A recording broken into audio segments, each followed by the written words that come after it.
Assalamualaikum warahmatullahi wabarakatuh. Saya Rahma Febrianti dari Prodi Akuntansi Syariah kelas D semester 2 ingin melanjutkan materi mengenai tauhid uluh mengenai tauhid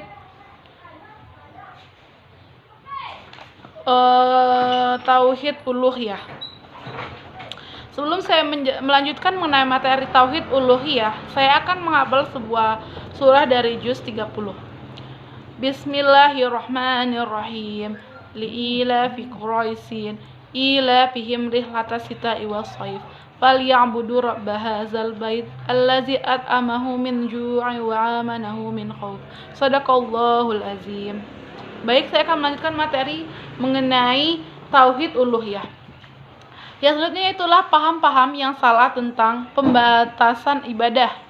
Ibadah adalah perkara taufikiyah, artinya tidak ada suatu bentuk ibadah pun yang disyariatkan kecuali berdasarkan Al-Quran dan As-Sunnah. Apa yang tidak disyariatkan berarti bid'ah, mardudah atau bid'ah yang ditolak. Amalan yang ditolak dan tidak diterima, bahkan ia berdosa karenanya, sebab amal tersebut adalah maksiat, bukan taat. Kemudian manhaj yang benar dalam pelaksanaan ibadah yang disyariatkan adalah sikap pertengahan antara meremehkan dan malas dengan sikap ekstrim serta melampaui batas. Ada dua golongan yang saling bertentangan dalam soal ibadah. Golongan pertama yaitu yang mengurangi makna ibadah serta meremehkan pelaksanaannya. Mereka meniadakan berbagai macam ibadah dan hanya melaksanakan ibadah-ibadah yang terbatas pada syiar-syiar tertentu dan sedikit yang hanya diadakan di masjid-masjid saja. Tidak ada ibadah di rumah, di kantor, di toko, di bidang sosial, politik, juga tidak dalam peradilan kasus sengketa dan dalam perkara-perkara kehidupan lainnya.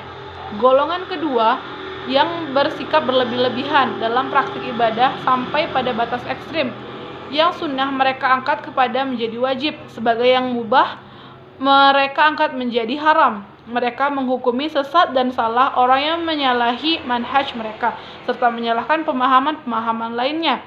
Padahal sebaik-baiknya petunjuk adalah petunjuk Rasulullah SAW, dan seburuk-buruknya perkara adalah bid'ah.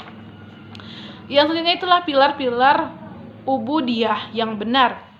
Sesungguhnya ibadah itu berlandaskan kepada 3 pilar sentral, yaitu hub atau cinta, khauf atau takut, dan raja atau harapan. Yang selanjutnya itulah syarat diterimanya ibadah. Agar bisa diterima, ibadah disyaratkan harus benar, dan ibadah itu tidak benar kecuali dengan ada syarat. Yang pertama itu ikhlas kepada Allah semata, bebas dari syirik besar dan kecil, sesuai dengan tuntunan Rasulullah.